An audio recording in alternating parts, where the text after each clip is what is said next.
gustaría empezar haciendo una pregunta a ustedes. ¿Cómo te gustaría que sea la iglesia a la que tú asistes? Yo sé que algunos están aquí de paso, tal vez tú llegues y no te guste la música, que ahí es muy muerta la música. Bueno, lo siento mucho si a ti te gusta el rock, si te gusta el rock cristiano, si te gusta la salsa cristiana. Aquí no vas a oír eso, te lo aseguro. Pero ¿cómo te gustaría que sea la iglesia a la que asistes? Digo que tal vez tú estás aquí de paso, porque de pronto te das cuenta que esta no es la iglesia que es para ti. Tú aquí te sientes incómodo porque fuiste a una iglesia que te invitaron y allá la música era más chévere. O fuiste a este lugar y era un ambiente diferente. Bueno, pero ¿cómo te gustaría que sea la iglesia a la que tú asistes? ¿Sea esta o sea otra?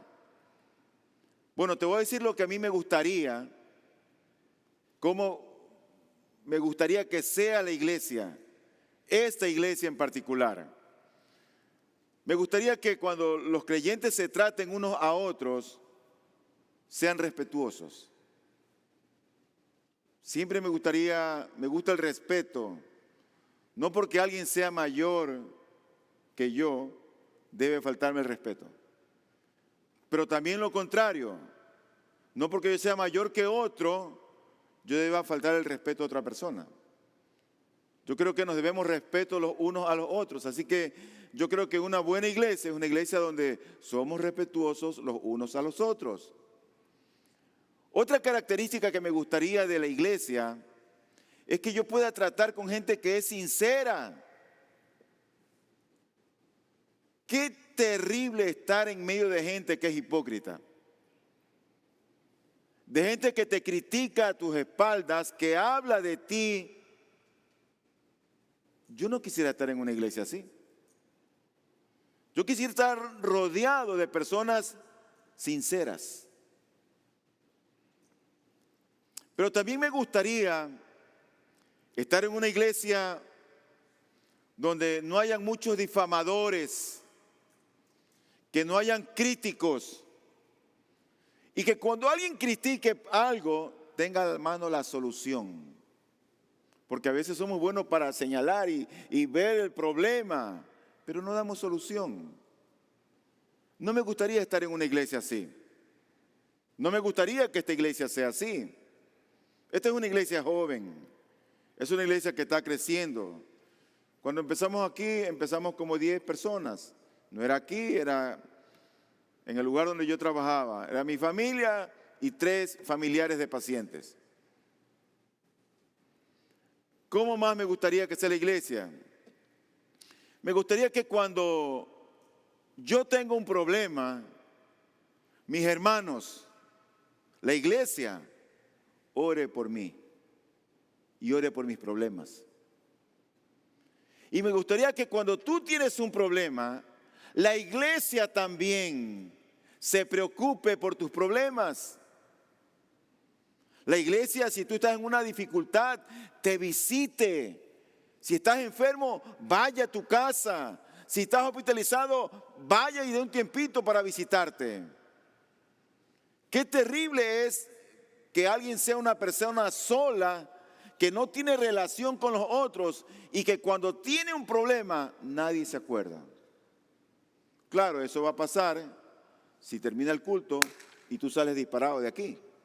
Y tú con nadie haces relación, ni amistad, ni tienes comunión, y nadie te conoce, no sabes cómo se llama el que está en la esquina, el que está acá, el que está en el medio. Qué terrible vivir una vida cristiana. Para mí eso sería como algo trágico. De que cuando te llegue la prueba, los únicos que te visitan, por supuesto, pues va a ser tu familia. Pero no tienes los hermanos en la fe que se van a acordar de ti en oración o que se van a preocupar por ti. Porque esa es la iglesia. La iglesia es una familia. ¿Cómo me gustaría que sea la iglesia? También me gustaría no una iglesia tan seria. Me gustaría una iglesia, hermanos y hermanas, que no sean aburridos, que tengan buen sentido del humor, que me hagan reír de una manera sana. Me gustaría una iglesia así, que no sean secos, que no sean fríos.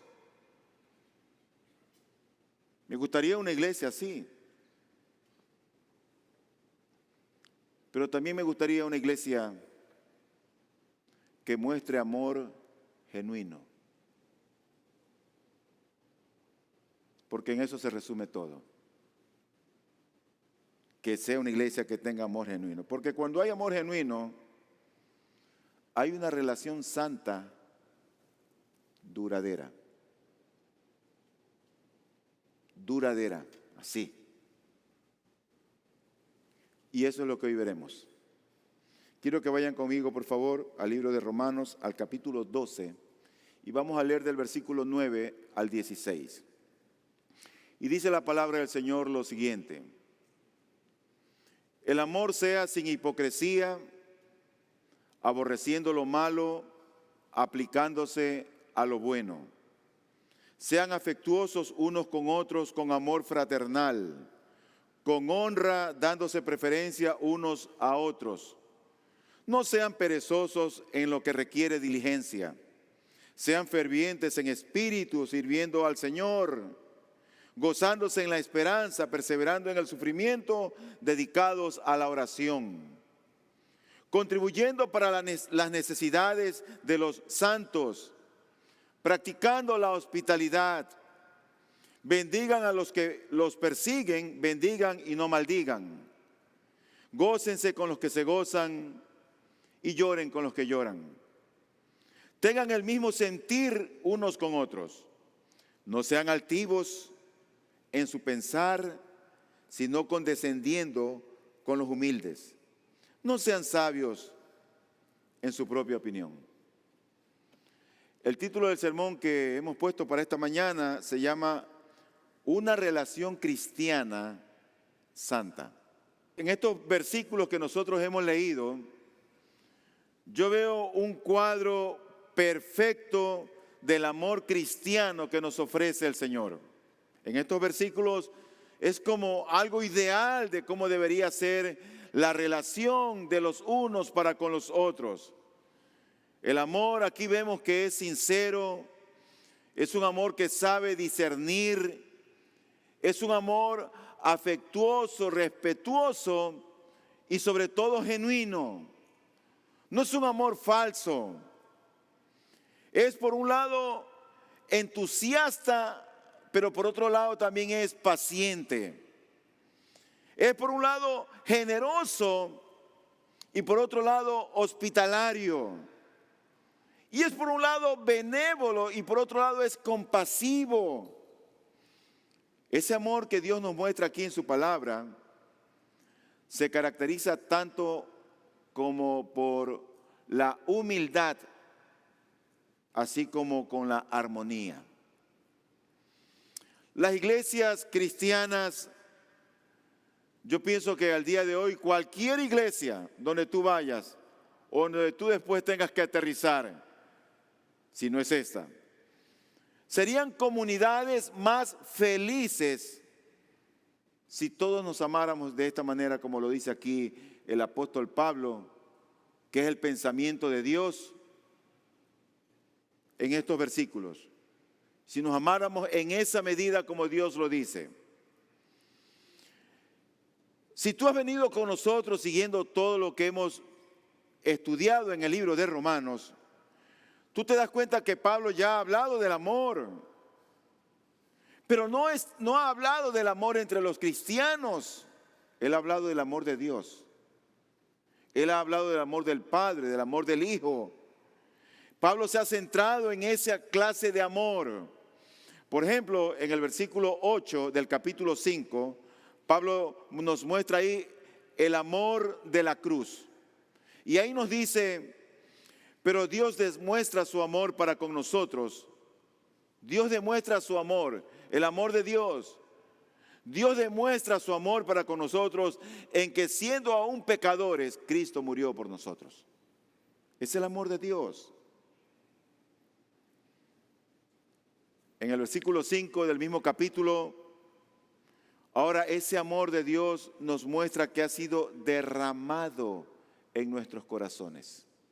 Y dice el pasaje, y la esperanza no desilusiona, porque el amor de Dios ha sido derramado en nuestros corazones por medio del Espíritu Santo que nos fue dado.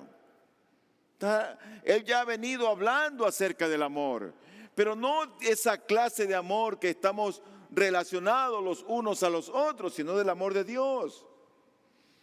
En el versículo 35 y 39 del capítulo 8, Pablo aquí habla de ese amor de Dios que se niega a apartarse de nosotros, que es como que si está pegado, adherido.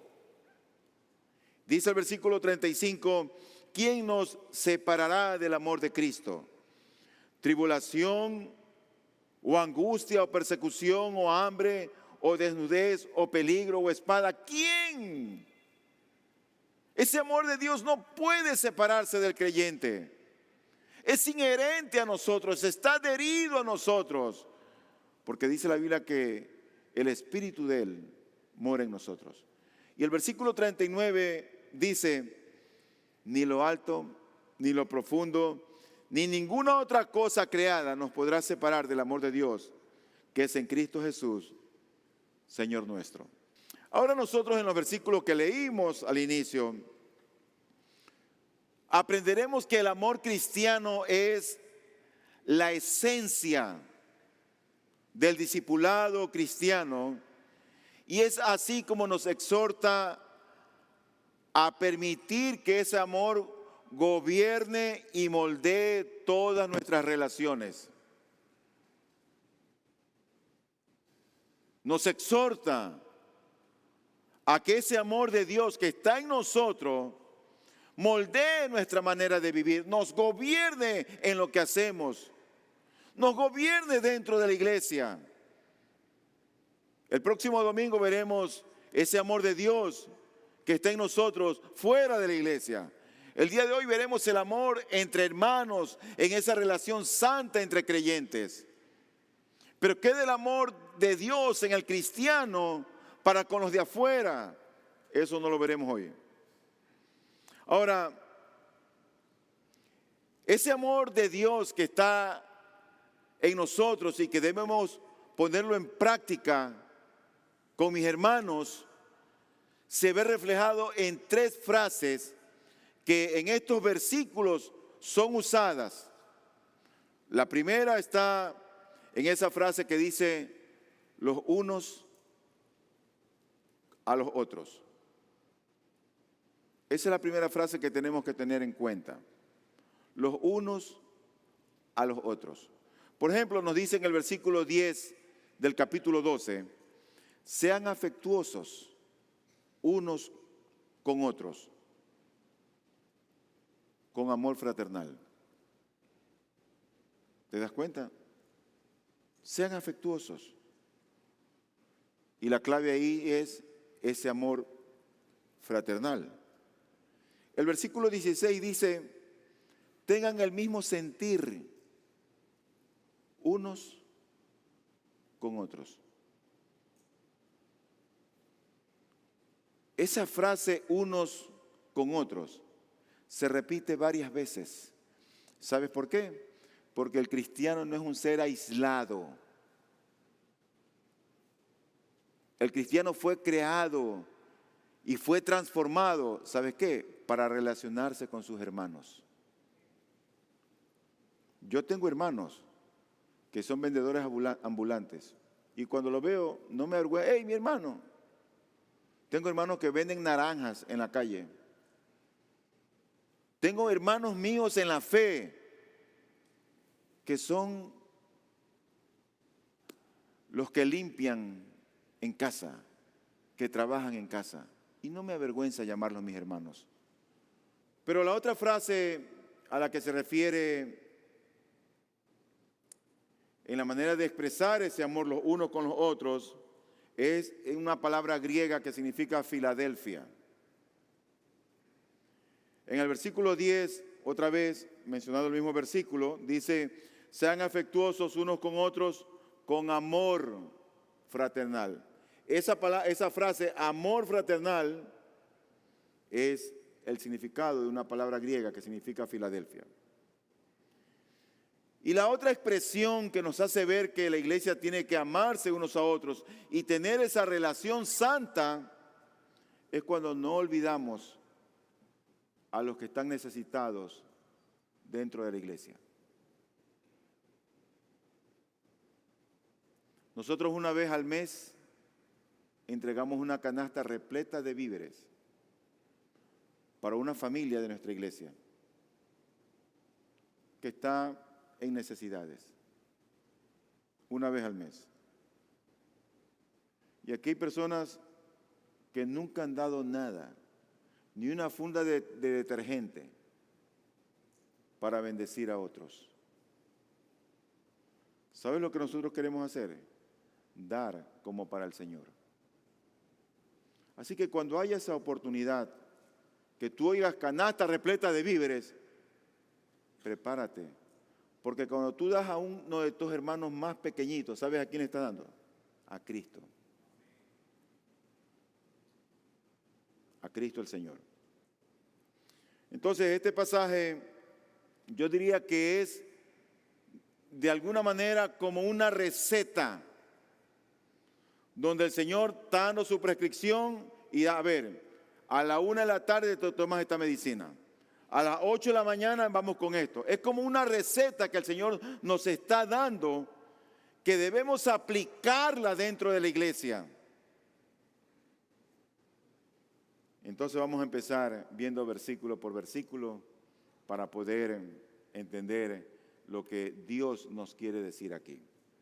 Primeramente, Él hace como un encabezamiento general y Él habla de algo que debe ser común, normal, natural en la iglesia. ¿Y sabes qué es? El amor sincero. Amor sincero. Mira lo que dice el versículo 9. El amor sea sin hipocresía, aborreciendo lo malo, aplicándose a lo bueno. Y aquí hay dos cosas que yo quiero tener en cuenta en este versículo 9. Primero es lo que dice la Escritura, el amor sea sin hipocresía. Solamente esa parte. ¿Cómo yo resumo en una sola palabra esa frase? Sinceridad. Nada más. Esa clase de amor debería ser un amor sincero. Si tú quieres tener un concepto más claro de lo que es el amor, te dejo de tarea, toma tu Biblia y ándate a 1 Corintios 13. No ahorita, estate tranquilo. Y lees ahí 1 Corintios 13, cómo Dios describe el amor. Que el amor es sufrido, no es ansioso, no es vanidoso, no hace nada indebido. El amor se preocupa por los demás. Bueno, ese amor que aquí nos dice la Escritura en el versículo 9, dice, sea sin hipocresía, es un amor que debe ser sincero. Sin hipocresía viene de una palabra griega que significa anhipócritos. Anhipócritos. Entonces, lo contrario a anhipócritos es hipócrites, que es donde se deriva la palabra hipócrita. ¿Y quién era el hipócrita o el hipócrites en los tiempos de Pablo, en la cultura griega? Bueno, el hipócrites era un actor teatral. Era uno que trabajaba en el escenario, sobre las tablas. Pero la iglesia no es un escenario, la iglesia no debe convertirse en un escenario. Porque el amor no es un teatro, no es teatral. El amor pertenece al mundo real. Y amamos a las personas. Amo a mi esposa, amo a mis hijos, amo a mis hermanos. Y eso no es teatro ni pantomima. Eso es algo real. Y yo debo mencionar esto porque hay una clase de amor que es fingido. Hay una clase de amor que es teatral. Hay una clase de amor que es hipócrita. Mira, tú le puedes dar un beso a alguien como una muestra de afecto, pero en realidad no sentir nada por esa persona. Es más, hasta la desprecias tal vez. ¿Y sabes lo que es eso, no? Ese sería como un beso hipócrita. ¿Dónde lo vemos eso? En el beso traicionero que Judas le dio a mi Señor. Mira lo que dice la Escritura en Lucas 22, 48. Pero Jesús le dijo: Judas, ¿con un beso entregas al Hijo del Hombre? Y tú ves toda la gente saludándose, abrazándose. ¿Es genuino eso? Uno quiere ver a los hermanos a veces, los extraña y quiere abrazarlos y quiere saludarlos y quiere ver su rostro y quiere reír con ellos. Y eso debe ser algo genuino. Pero si tú eres una persona que tienes un concepto del Evangelio distorsionado, eso para ti no tendrá valor, no tendrá mucha importancia. La otra frase del mismo versículo 9 dice: aborreciendo lo malo, aplicándose a lo bueno. El amor sea sin hipocresía, dice: aborreciendo lo malo, aplicándose a lo bueno. ¿Cómo yo resumo todo eso en una sola palabra? Discernimiento. Tú sabes lo que es malo y lo rechazas, lo aborreces. Lo que es incorrecto, no, esto no es correcto. El ecuatoriano, la cultura, no sea malito. Y con ese no sea malito, queremos hacer las cosas indebidas. A veces la gente pide favores que uno no puede cumplir por principios. Piden cosas que son, mira, ayúdame, pero es algo incorrecto lo que piden.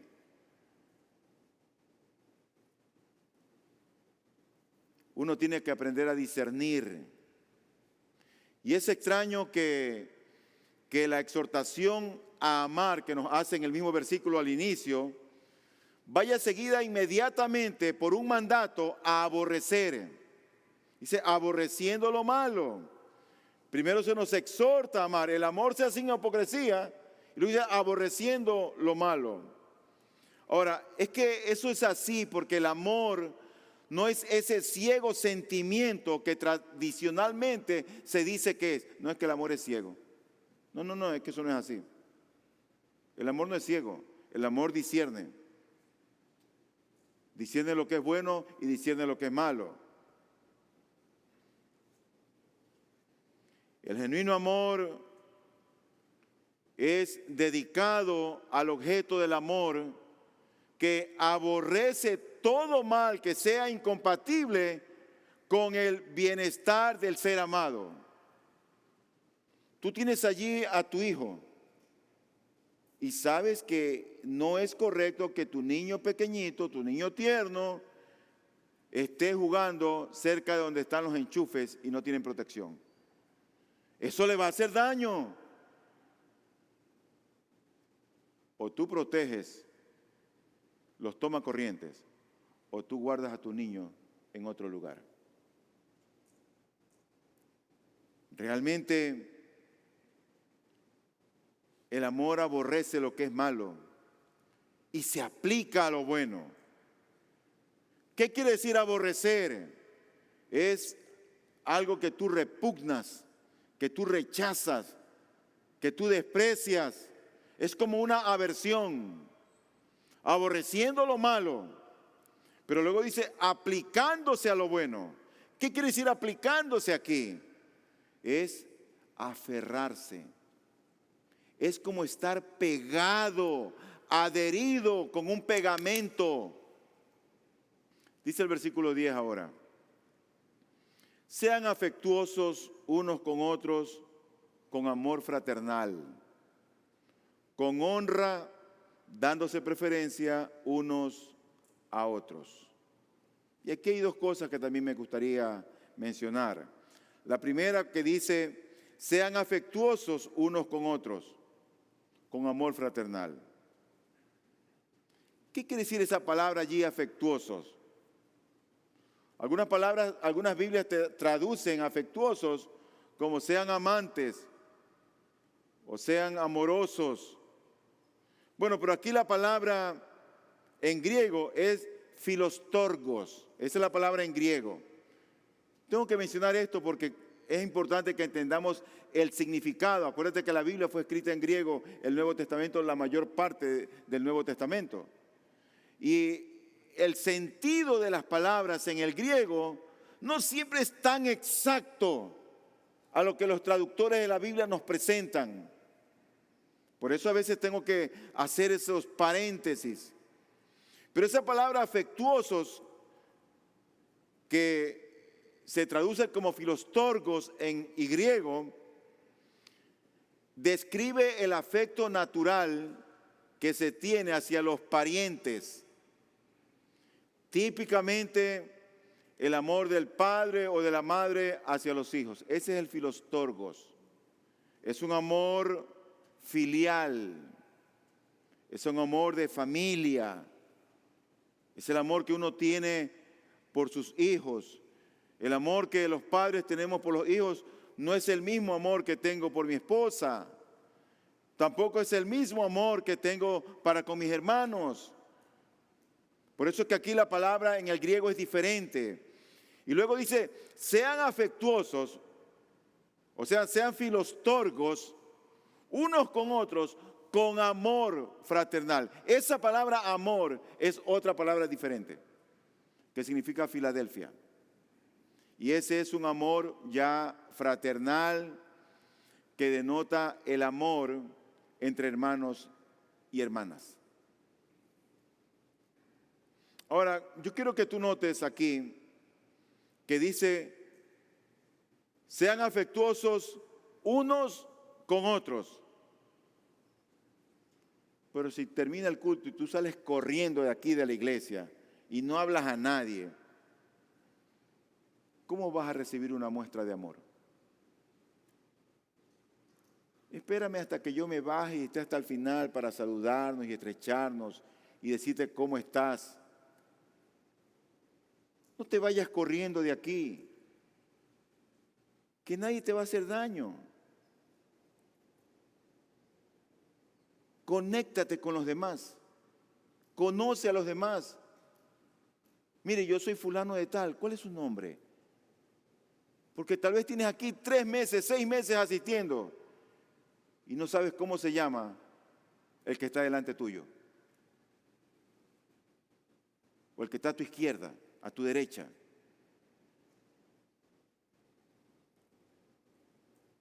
Ay del solo.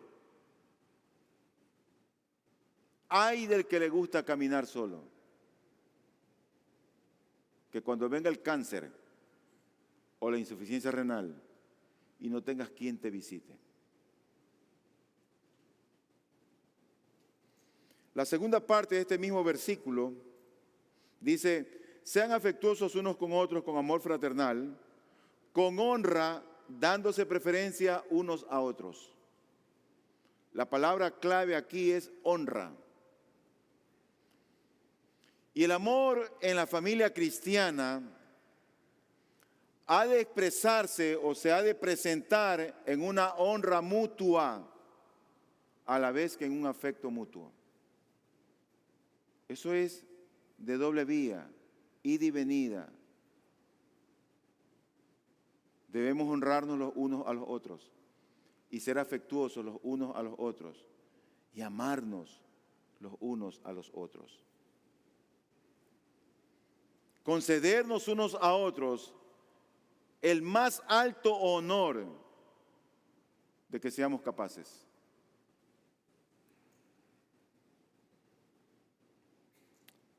Bueno, entonces en esta primera parte, al haber visto estos versículos, el 9 y el 10, que es como un encabezamiento que el apóstol Pablo hace de esta manera santa en que los cristianos dentro de la iglesia tenemos que relacionarnos, ahora él pasa de una manera se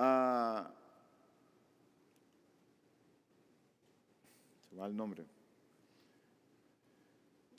en forma de mandamientos, a expresar, a exhortarnos cómo la iglesia debe expresar ese amor. Entonces vamos con el versículo 5. Y el versículo 11 dice, no sean perezosos en lo que requiere diligencia, sean fervientes en espíritu, sirviendo al Señor. Allí hay 3 exhortaciones. Dios nos manda a que seamos diligentes en algo, a que seamos fervientes de cierto tipo, de cierta manera, y que sirvamos a alguien. Eso no es una opción. Para la iglesia, para el cristiano, este es un mandamiento. Ahora, este es un pasaje que parece un poco difícil interpretarlo, pero no lo es. No es nada difícil. Y yo mientras veía, buscaba comentarios, y la verdad que no estuve satisfecho con ninguno. Y como uno ora y también tiene el Espíritu de Dios y también nos alumbra, voy a dar lo que yo entendí de este pasaje. Mira que en los versículos que uno lee antes del 11, ¿de qué nos viene hablando el Señor? ¿O cuál es el contexto que ahí encontramos?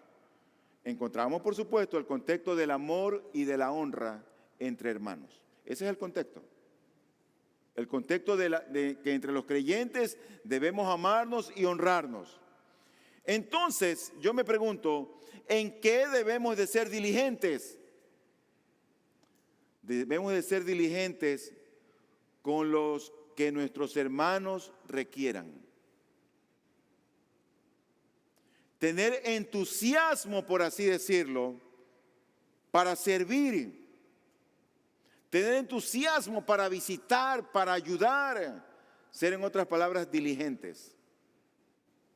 Eso es lo que dice ser fervientes en espíritu. Seamos diligentes. ¿Pero de qué viene hablando? ¿Diligentes en qué?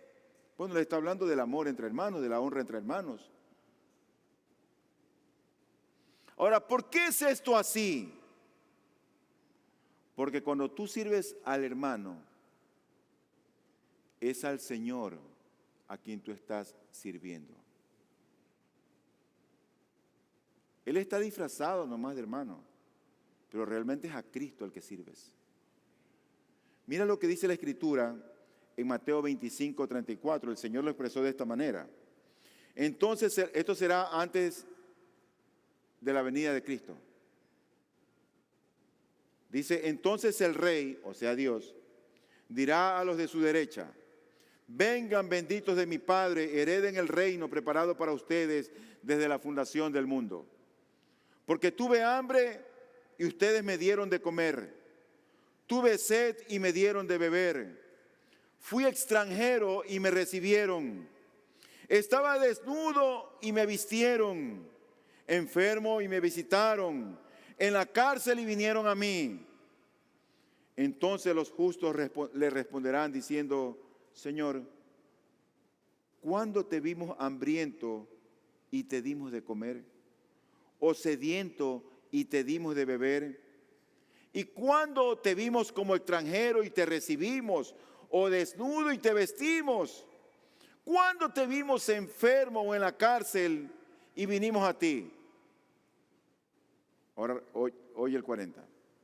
El rey les responderá, en verdad les digo que en cuanto lo hicieron a uno de estos hermanos míos, aún a los más pequeños, a mí lo hicieron.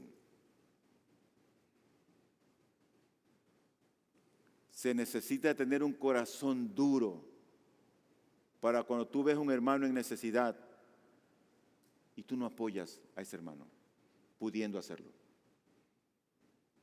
Se necesita ser de otro planeta.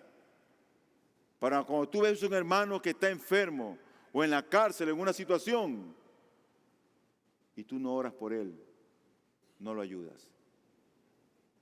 Ay del solo. Claro que si tú eres el llanero solitario, con nadie compartes, nunca te conectas en el Zoom, no eres parte de un GPS, no tienes comunión con los hermanos, solamente saludas a unos cuantos, a los que siempre te saludan, pero no estás integrado a la iglesia, no perteneces a la iglesia.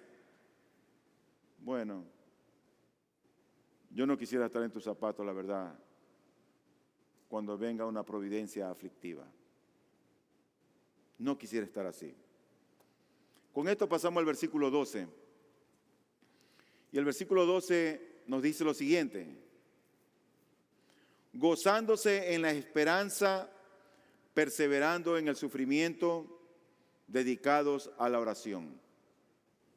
Mire ese texto, ¿no? Cosas que el cristiano, ahí están. ¿Cómo yo resumo todo eso en una sola palabra? Paciencia. Esa es la palabra que yo le pondría aquí a este versículo. Yo creo que este es un estímulo para los creyentes para resistir hasta el final. ¿Por qué? Porque estamos en una batalla contra el mundo. ¿Sabes lo que es el cristiano? El cristiano es alguien que está en este mundo, pero que no pertenece a él. El cristiano es alguien que tiene esperanza. Ese es el cristiano. Vive en este mundo con esperanza. Y hemos de gozarnos en la esperanza de una gloria que es segura y cierta. Si mi esperanza está puesta solamente en este mundo o en esta vida, yo sería digno de lástima si creyera eso. Pero el cristiano no tiene puesta su esperanza para este mundo ni esta vida, sino la esperanza de gozarse un día en el reino de nuestro Señor y Dios. Gozarnos con todos los hermanos en la fe de muchas iglesias en Ecuador, del África, de la China, de Norteamérica, de Centroamérica, con los ángeles, con los serafines. Qué glorioso sería aquel momento. Así que tenemos esperanza, por eso dice el texto, gozándose en la esperanza. Y claro, como estamos en este mundo y la esperanza es que viene, hay que vivir con paciencia. Hay que tener paciencia. Entonces nosotros hemos de mostrar paciencia y perseverancia mientras estamos en este mundo frente a las tribulaciones y frente al sufrimiento. Porque ¿quién es que no tiene aquí pruebas en esta vida? Dime tú. ¿Quién no tiene dificultades en este mundo? Que si no tienes dinero te duelen los huesos. Y si no te duelen los huesos, se te sube la presión. Y si no se te sube la presión, que no tienes trabajo. Y si no, te dan dolores de cabeza a los hijos. Y si no, que el cónyuge está insoportable. Pero ¿quién es que no tiene problema en esta vida?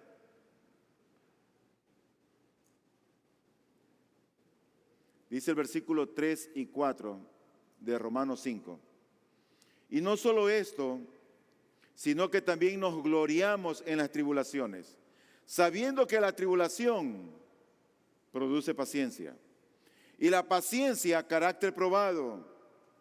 Y el carácter probado, esperanza. Mira que es esperanza con minúscula.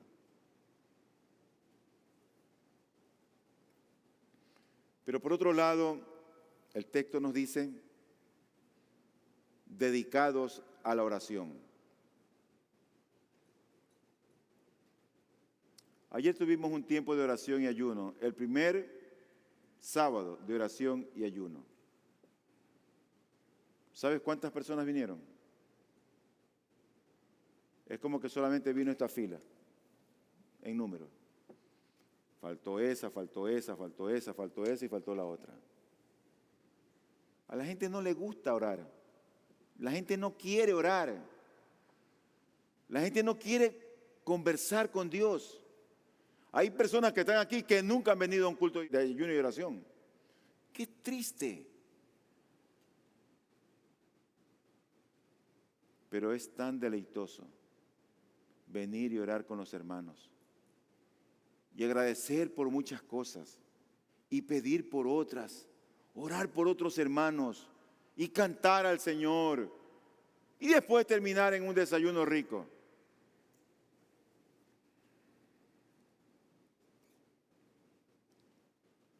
Por eso dice el texto, dedicados a la oración. Y nosotros nos entregamos a la oración o nosotros oramos. ¿Para qué? Para que esa esperanza que no avergüenza y la perseverancia o la constancia en el sufrimiento, mientras nosotros estamos esperando que la esperanza o el estar con el Señor se haga realidad. Por eso oramos. Oramos porque creemos en Él. Esto me lleva a mi versículo número 13. Contribuyendo para las necesidades de los santos, practicando la hospitalidad. Contribuyendo para las necesidades de los santos. Aquí hay dos cosas que quiero mencionar. La primera parte dice es contribuyendo para las necesidades de los santos. ¿Cómo yo resumo toda esa frase? Con una. ¿Sabes cómo? Generosidad. ¿Tú te has dado cuenta que esta es una iglesia que no está diciendo, oiga, tiene que sembrar, tiene que diezmar, tiene que traer el billete, tiene que aflojar el dinero? Tú aquí no ves eso en la iglesia y no lo verás. Ni siquiera recogemos ofrendas. Ahí en las esquinas hay 2 buzones y la ofrenda es voluntaria. ¿Sabes por qué? Porque la ofrenda es la convicción de tu relación con Dios. Cuando tú amas a Dios, tú sabes a quién le estás dando. Tú sabes, yo sé a quién estoy ofrendando. Yo sé para quién ofrendo. Y soy puntual con mi dinero, con mis ofrendas, regularmente. Dice la Biblia que los de Macedonia se dieron, porque eran súper, pero súper que recontra que súper pobres, chiros. Y esa gente dio más que los de Corinto. Y Pablo toma una sección en 1 Corintios 8 para poner en alto lo que ellos hicieron. Porque ellos dieron, dice, más allá de sus fuerzas. Y luego menciona, porque se dieron primeramente al Señor. Y esa es la clave. Cuando tú estás entregado al Señor, tú no eres esclavo del dinero. Claro, cuando alguien no está entregado al Señor completamente, no es que el arriendo, el carro, la gasolina, el transporte, y no me alcanza para dar. Entonces no das, pues. Pero aquí esto no es una motivación para animarte a que des. Una vez más, eso es voluntario. Yo aquí no cobro $1 por predicar, ni por ser pastor. Yo doy a la iglesia y la doy con gusto. Yo aquí no gano $1. Dios me ha enseñado a mí lo que es ser generoso. Y es increíble. ¿Sabe de quién lo aprendí? De unos gringos. No lo aprendí de ecuatorianos, de unos gringos. Muchos no dan. Y esa gente muchas veces viene a pobreza. siempre andan apretados, siempre andan que les falta, siempre andan necesitados. Porque en esas ánforas que están allá en las esquinas, no depositan ni 50 centavos. Hay personas aquí que probablemente han venido y nunca han dado una ofrenda. Pero una vez más, eso es voluntario. ¿Pero a qué nos llama el Señor? A ser generosos. 13. Contribuyendo para las necesidades de los santos. Eso significa generosidad. La palabra que aquí se utiliza en griego es la palabra koinokos, que significa generoso. Y viene la palabra, esa palabra koinokos, porque se relaciona o se parece a una palabra que se llama koinonía, que quiere decir comunión, que era lo que practicaba la iglesia primitiva allá en Jerusalén, que fue la primera iglesia cristiana en el mundo. Y la mayor expresión, o la principal expresión, era que los miembros de esa iglesia allá en Jerusalén tenían todo en común, tenían comunión. ¿En qué sentido? En el sentido de que compartían sus posesiones con los que eran más necesitados que ellos mismos. Tú sabes que tú puedes tener una necesidad, ¿no es cierto? Pero aquí probablemente hay personas que tienen más necesidad que las que tú tienes. Entonces tú piensas que eres el más necesitado del mundo. Pero hay personas que tal vez tuvieron mucha dificultad para venir aquí, que ni carro tienen. Que si tú viniste en un carro, ya yo creo que tú eres un rico. Ya eres una persona rica. Tienes billetes porque tienes cómo cambiar el aceite, ponerle gasolina, darle mantenimiento al vehículo. Y el otro ni bicicleta tiene. Entonces hay personas que están muy necesitadas. Dale gracias a Dios por lo que Él te ha dado, por lo que tienes. Y te lo ha dado no porque te mereces, te lo dio porque te ama. Porque Dios de ti tiene misericordia. Pero en la providencia de Dios, Dios enriquece al que quiere y empobrece al que quiere. Y yo creo que ambos, tanto el pobre como el rico, el que tiene carro como el que no tiene carro, tienen que estar contentos con lo que tienen hoy. Punto. Contentos con lo que tenemos hoy. Tengas mucho o tengas poco. Pero los que tenemos más, tenemos que aprender a ser generosos con los que no tienen o con los que poco tienen. Los veo medio serios a ustedes hoy día. Como que no les está gustando el sermón. Pero tengo que terminar. Lo cierto es que esa contribución o esa generosidad que Dios manda aquí que se ponga en práctica es algo voluntario, que sale por convicción, no por presión. Contribuyendo para las necesidades de los santos. Yo no te voy a decir, oye, ¿y tú estás dando? No. Eso es entre tú y Dios. Si tú das, para Dios das. Y si no das, eres tacaño.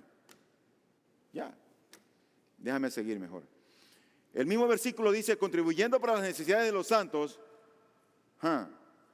practicando la hospitalidad. Practicando. Aquí hay personas que no les gusta recibir a personas en su casa.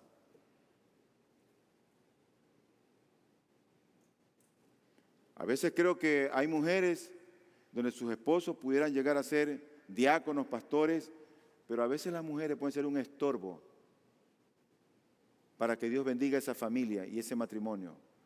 Cuando justamente a veces a ella, no, aquí no, que no venga nadie. Ah, bueno, espérate un ratito. Nos vamos a pelear, está bien, tú no quieres hospedar a nadie, excelente. Pero la palabra clave aquí es hospitalidad. Y así como se debe mostrar generosidad para los necesitados, a las visitas, a los que requieren hospitalidad, se les debe mostrar y se los debe hospedar. Ese amor fraternal, ese amor Filadelfia, debe equilibrarse con el amor a los extranjeros. Y en ambos casos se trata de una expresión de amor. Mira que en los tiempos que escribió el apóstol Pablo este pasaje o esta carta, la hospitalidad era particularmente importante en aquellos días. ¿Por qué? Bueno, porque había pocas posadas para hospedarse y los lugares para hospedarse quedaban muy distantes unos de otros y con frecuencia las que existían eran peligrosas, desagradables y malolientes.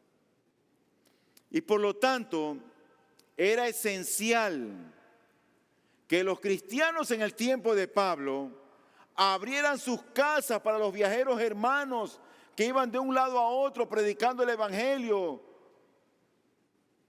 que iban de un lado al otro siendo perseguidos. Y en especial era importante que lo hicieran los líderes de la iglesia. Por eso en casa nosotros construimos una casa e hicimos unos habitaciones de más, justamente para hospedar personas, hospedar hermanos. Y de hecho, Pablo no pedía a los creyentes de Roma que practiquen la hospitalidad. Algunas versiones lo traducen como practiquen la hospitalidad. Pero en las versiones más antiguas dicen persigan la hospitalidad. Vayan tras la hospitalidad, sigan la hospitalidad. Era como, ¿hay alguien para hospedar en casa? Era así más o menos la cosa. Estuvo aquí una hermana muy querida hace pocas semanas, pocos días, y tuve el privilegio de compartir con ella en casa. Ella fue miembro de esta iglesia, la hermana Angie, y ella se casó con un pastor. Ella, como soltera, aprendió a esperar en el Señor. ¿Oyeron, hermanas y hermanos? A esperar, a los solteros y solteras. Esperar en el Señor. Y esperó mucho tiempo, pero Dios le dio el esposo que ella necesitaba. Y sirven ahora al Señor. Él es un pastor. Y dentro de su comunidad como cristiana, las esposas de los pastores tienen una red donde las esposas se están comunicando y siempre se envían mensajes. Y ella está ahora en Arkansas y antes estaba en ¿dónde, mi amor? En Indiana. Esa es mi reina. Estaba en Indiana. Ahora se fue a Arkansas. Y ahí se escriben hermanas que están en Las Vegas, que están en Nueva York, que están en New Jersey, que están en Florida y ni saben quiénes son. Y ella vivía en este lugar y hay una carta que mandan a ese grupo y pone una hermana, hermano, va a ir una familia para allá y necesita posar una noche en tal ciudad, que era la ciudad donde ella vivía. Si alguien le puede dar posada y vive ahí, por favor, comuníquenos. Y la hermana, oye, yo vivo en esta ciudad. Claro, era el esposo, la esposa y 7 hijos. ¿Qué te parece?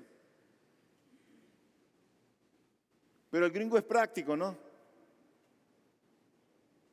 Nosotros y la cama. Cada uno había llevado su sleeping bag, que son esas bolsas donde uno se mete y ya, queda dormido ahí apretado, durmiendo. Y ya llegaron hermanas así, respetuosos, silenciosos, ni se los oía. 9 personas, 7 hijos y el esposo y la esposa. Ella tenía 2 habitaciones, el uno en la sala, otros en la habitación, ahí metidos los 9. ¿Y a qué hora se levanta para el desayuno? No, hermana, no se preocupe. Nosotros salimos ya, era solamente una noche, vamos a salir ya temprano al lugar donde iban. Ellos iban de un lugar hacia el otro, pero iban a quedar allí. Al otro día ella se levanta, habían desayunado, se habían preparado ellos mismos el desayuno, habían recogido todo su sleeping bag y estaban listos para... No, hermana, ¿desayuno? No, ya desayunamos. ¿Qué? Ni los había oído ella cuando se levantaron. ¿Sabe qué diría un ecuatoriano? Son muchos. No tengo camas. Yo espero, hermanos, que seamos más abiertos y hospitalarios. Amén. Solamente uno dijo por ahí amén. Hubo un escritor en el siglo II llamado Orígenes, y acerca de la hospitalidad él comentó lo siguiente. Este cristiano escribió lo siguiente, dice: no debemos limitarnos a recibir al extraño cuando acude a nosotros, sino en realidad averiguar y buscar cuidadosamente a los extraños a fin de perseguirlos y buscarlos en todas partes. No sea que acaso se encuentren sentados en las calles o se acuesten sin techo sobre sus cabezas. Tu casa realmente no es tu casa. Mi casa realmente no es mi casa, es la casa que Dios nos dio. ¿Sabes lo que nosotros somos con las cosas que tenemos? Simplemente administradores de la multiforme gracia de Dios. Versículo 14. Bendigan a los que los persiguen, bendigan y no maldigan. Generalmente nuestros enemigos están fuera de la comunidad cristiana. Dentro de la comunidad cristiana, dentro de la iglesia, no tenemos nosotros enemigos, no deberíamos tenerlo. Así que si tú tienes por ahí algún problema con algún hermano, no dejes que esa raíz de amargura brote, crezca y te envenene. Resuelve ese problema con el hermano o con la hermana, porque eso no es saludable para tu alma. No lo es. Los enemigos están fuera. Y aunque nuestros enemigos están fuera de la comunidad cristiana, el llamado a bendecirlos es realmente un desafío para los cristianos, el bendecir a nuestros enemigos. Pero eso no lo vamos a ver ahora, lo veremos el próximo domingo, si Dios quiere. Tú sabes que bendición y maldición son términos opuestos. Entonces, uno desea para unos el bien o el mal, salud o perjuicio. Generalmente es así. Pero Pablo tiene que haber sabido que estaba haciendo eco, cuando escribió esto, de las enseñanzas de Jesús, quien nos instruyó no solamente a bendecir a quienes nos maldicen, sino también a orar por aquellos que nos hacen daño, a nuestros enemigos. No hay mejor forma de expresar nuestros deseos positivos por el bien de nuestros enemigos que convertirlos, esas situaciones o esas relaciones, en oración y acción. Mira lo que dice Lucas 6, 27 y 28.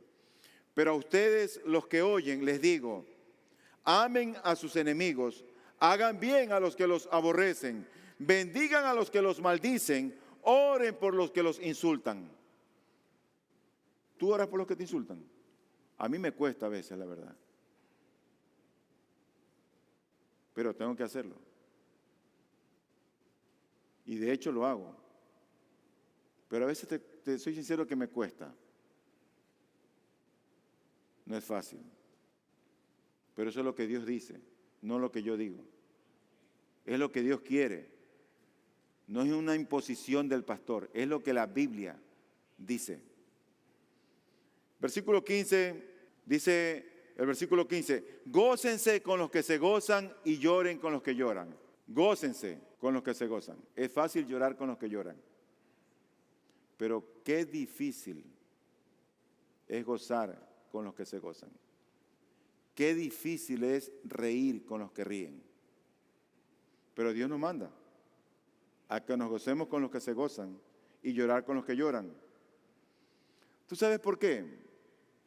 Porque el genuino amor no está apartado de la alegría ni tampoco está apartado de la tristeza. El genuino amor todo lo sufre, todo lo espera, todo lo soporta. En otras palabras, el amor se identifica con ellas, canta con ellas y sufre con ellas. El amor se compromete profundamente con las experiencias y las emociones que tienen las personas, con sus risas, con sus lágrimas. Es solidario con estas personas, cualquiera que sea el estado de ánimo de ellas. Tal vez aquí vinieron algunos en esta mañana con mucha escasez económica. Pregunta tú si tienes vehículo, hermano, ¿dónde usted vive? Ah, no, es que yo voy por ahí. No me desvío mucho, yo le paso dejando por la casa. Aquí hay hermanos que necesitan transporte.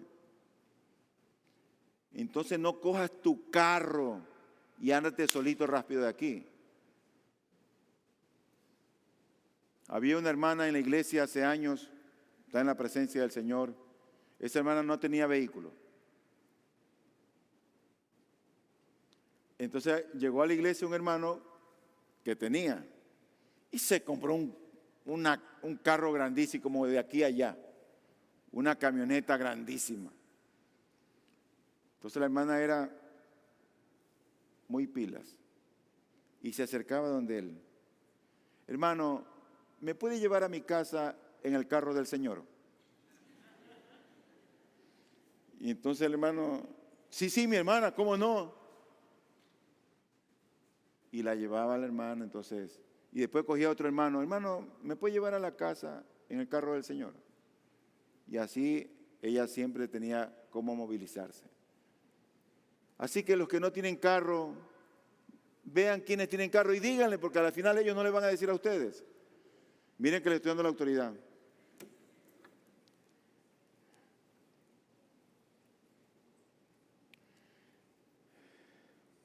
Compasivos.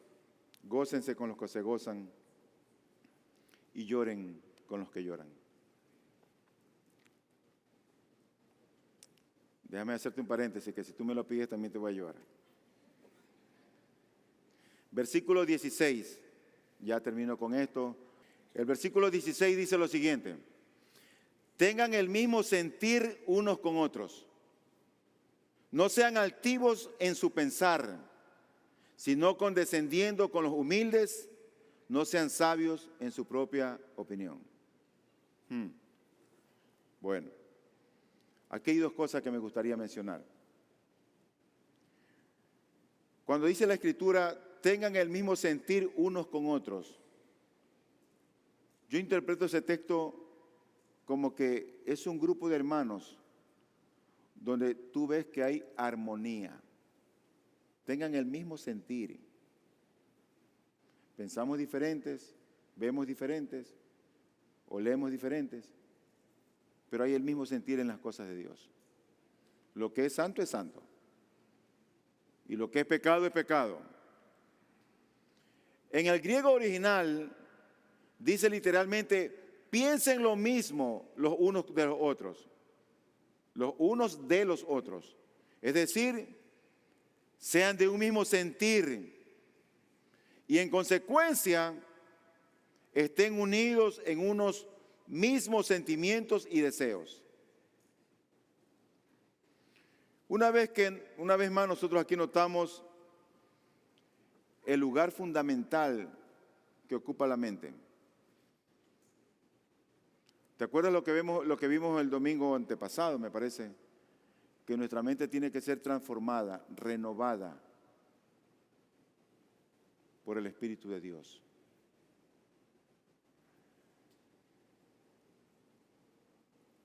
Entonces, siendo que los cristianos tenemos mente renovada, también tiene que ser una mente en común, que comparta las mismas convicciones y preocupaciones básicas. Sin esta mente en común, no podemos trabajar juntos ni en armonía. No vamos a poder. Si tu mente no ha sido renovada, tú irás por tu camino y la iglesia irá por otro. Entonces debe haber armonía. Y la última parte del mismo versículo dice, no sean altivos en su pensar, sino condescendiendo con los humildes. no sean sabios en su propia opinión. A veces este texto yo lo pongo como para los jóvenes. Ellos creen que todos saben. Están preparados en todo, todo tienen resuelto, todo lo conocen. Pero también hay adultos así. En el Progreso del Peregrino, Juan Bunyan personifica a un hombre que es sabio en su propia opinión. El Señor sabio según su propia opinión. Ese parece conocer la Biblia, parece saber mucho de la Biblia, pero está equivocado porque de la Biblia no conoce ni la aplica. Y justamente en el Progreso del Peregrino, este hombre sabio según el mundo es el que hace que el cristiano se desvíe del camino correcto y lo manda por un camino que no era el indicado. Te recomiendo que leas ese libro de Juan Bunyan. Aquí lo venden en la librería. Ese libro léelo una vez al año, que no es tan grande. Espero que estés también leyendo las Escrituras, que estés al día con el texto de la Biblia del día de hoy. Y espero que el Salmo 62 hoy día tú lo hayas recitado al hermano que está a tu lado, al que está delante mejor, porque al que está a tu lado es con el que viniste, al que está delante o atrás. Pero no sean altivos en su forma de pensar o en su pensar, sino condescendientes con los humildes. No sean sabios en su propia opinión. ¿Sabe de lo que requiere eso? Requiere una dosis de humildad. Porque hay otros que pueden saber más que nosotros. Entonces no seamos sabios en nuestra propia opinión. Y una de las peores clases de orgullo es la que hace diferencia en cuestiones de rango social o en cuestiones de estatus, cuando diferencia clases altas o clases bajas, con quién se juntan. Así hay mucha gente a veces en las iglesias que hablan con solamente cierto grupo de personas. No hay cosa más horrible que yo deteste en la iglesia que eso. De verdad, no hay cosa para mí más deplorable de personas que se reúnen solamente con un grupo de personas. Eso es vergonzoso para alguien que dice ser cristiano. Deberíamos estrecharle la mano a todos. Tal vez unos sean creyentes y otros no. Pero si el hermano es uno que recoge basura, o si el hermano es un vendedor ambulante, es mi hermano en Cristo. Y lo debo amar, así como Cristo lo ama a él. Ni más ni menos.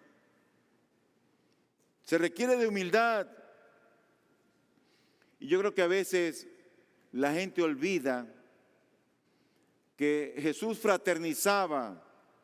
Él compartía libre y voluntariamente, yo diría que hasta naturalmente, con todos aquellos que la sociedad rechazaba. ¿Sabes con quiénes compartía él? Con los ladrones. Es más, llamó a un ladrón a que sea su discípulo, Mateo. Él era recaudador de impuestos. La gente lo aborrecía. Después vio a otro recaudador de impuestos, Zaqueo.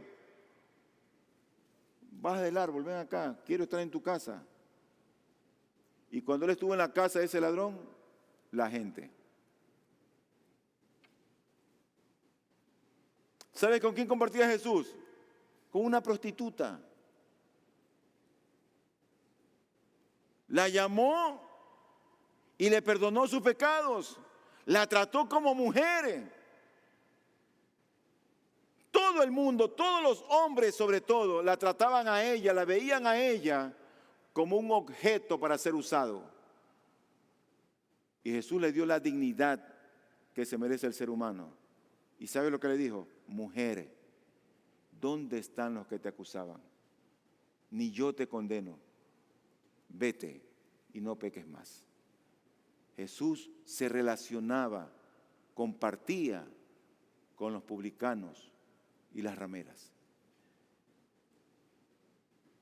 Así que no te me hagas aquí el muy fifí o la muy fifí. Y comparte con todos. Amén. Bueno, vamos a orar.